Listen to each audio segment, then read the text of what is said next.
Okay, so a Gigot sleeve is a combination of a puff sleeve and pencil sleeve. There are several methods you can use to achieve this, but I'm going to be using one of the methods that will help you to save fabric, because the fabric I have to work with is just this for the two puff sleeves. So I'm going to be managing this fabric that I have, and because this is a lace fabric, so I'm just going to use the slash and spread method, but you can also use the flare method if you have enough fabric to work with. So now I have my basic sleeve here. The puff part of the sleeve is going to stop around the elbow area. My elbow is 12 inches, so that is what I have here. But we're going to be increasing this because, like I said, it's a puffy sleeve, so you need extra so that it can just spill over and give you that volume that you want. So now, like I said, I'm going to be using the slash and spread method. So this is my basic sleeve. So for the slash and spread method, you just need to draw out slash lines excuse me, and then you just cut it and spread. It is that simple. So now this my slash lines, now I just need to cut through it. I'm not going to cut completely. I'm going to stop it by the tip because I don't want to add any pleats here. I still want to maintain my actual armhole circumference. If you don't mind adding pleats, you can cut completely and then spread up to your armhole. So after cutting like this, you just spread as much as the fabric that you have to work with. So you can do this on your paper on another pattern, or just spread on your fabric. So what you just need to do is to fold your fabric. Now I have folded this into 4, meaning I'm cutting the two sleeves together. So on this fold point, that's going to be your center fold. You're going to place the center of the sleeve, which is here. So this part has to be on fold, and then you're going to place it bearing in mind the excess that you're going to be adding. That's if you have not added it to your pattern. So I want to add like 5 inches extra, so you can see that is how I am placing my fabric. Then you're going to cut it out and spread. Okay, so that is one method you can use. Another method you can use is just by drafting your regular sleeve after measuring what you need. So just here, I'm just going to mark out my, I don't want to mark too much on this because it's a white fabric. So basically what I'm going to do is to trace out my armhole like this. And after tracing it out, whatever excess that you have, you just place your ruler like this and cut like you rule it like you are doing an A-line shape. I hope you understand what I'm saying. So now let's explain with this ruler the way we have placed it. That's how I'm going to cut it. I'm going to go ahead and cut the armhole. Then when I get to where the armhole stops, instead of just shaping it or cutting straight, I will just exhaust what I have on my fabric, just like that. Okay, so I think this is what I am going to work with because this fabric is very, very small. So I will arrange it very well and cut exactly how I have explained.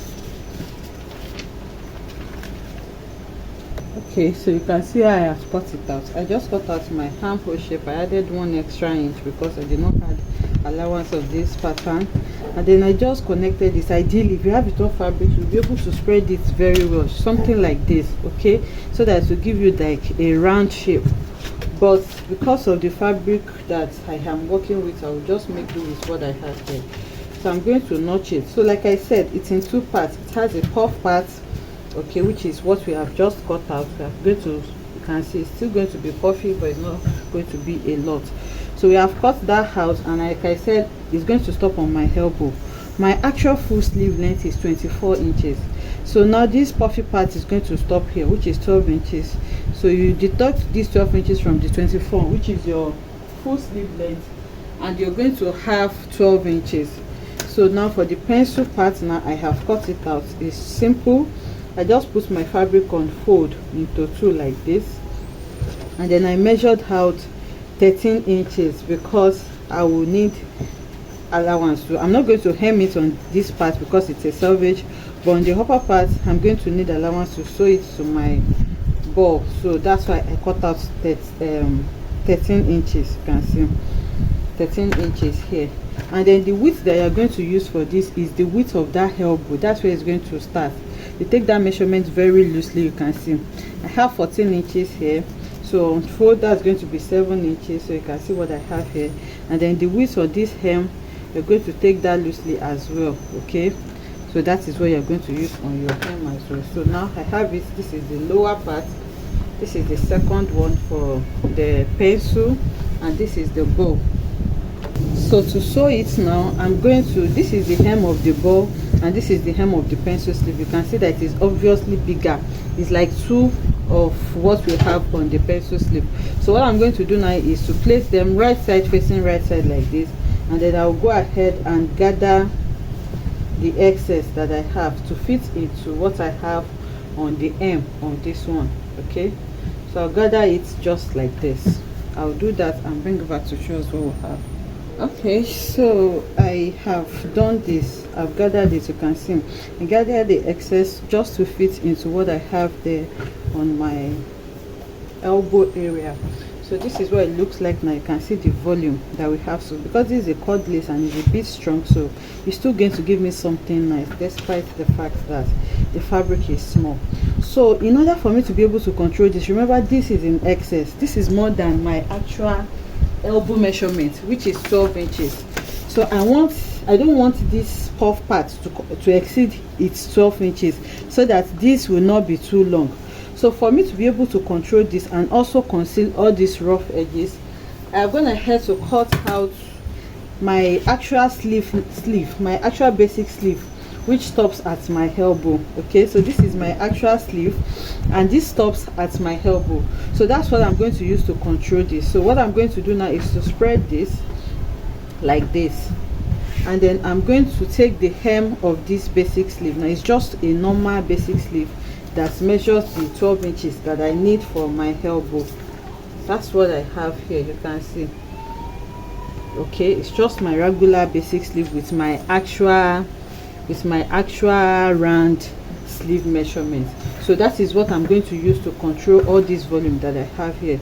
So to do this now, I'm going to place the hem of this sleeve like this. You can see this is the pencil part. Okay, so I'm going to place it against each other like this, so that by the time I sew it and then I flip like this, it's going to cover the rough edges for me. I have done for the first side, so you can see now this is what it's going to do. It's going to conceal all these rough edges that we have here for us, and then it's going to help us make sure that this ball part does not exceed. Instead of exceeding it, the excess is just going to fall on the pencil, which is going to make it look really beautiful, just like what we have here. Okay, so that is what this is going to do. So now I'm going to lay it like this, and then I'm going to take the hem together and sew. Okay, so I'm going to sew following the streamline that I already have. So after sewing it, I'll just flip it like this, so you can see that it is short. So now I'll just bring this to meet it like this, and then sew on the head of the sleeve as well. After sewing it, this is what I'm going to have. Okay, you can see the volume that we have there. This is the puffy part and this is the pencil part. So you're going to sew this to your armhole area, and then this excess that you have on this sleeve, I'm just going to draw it like this. Okay, so you can see this excess, I'm going to match it like this and then sew. You can sew it down first before you sew it on your bodies. So on this other side as well, the excess that you have, you're going to drag it like this and then place them on each other, and then you close your sleeve. So I have fixed this now, and then I sew it close. So now dip your hand and turn it to the right side. When you turn it to the right side, this is what you have. Okay, you can see the volume that we have there. So if you want yours to be more voluminous, then you will need more fabric to do that. So I'll go ahead and sew this upper part to my armhole, and then I'll bring it back to show us what it looks like.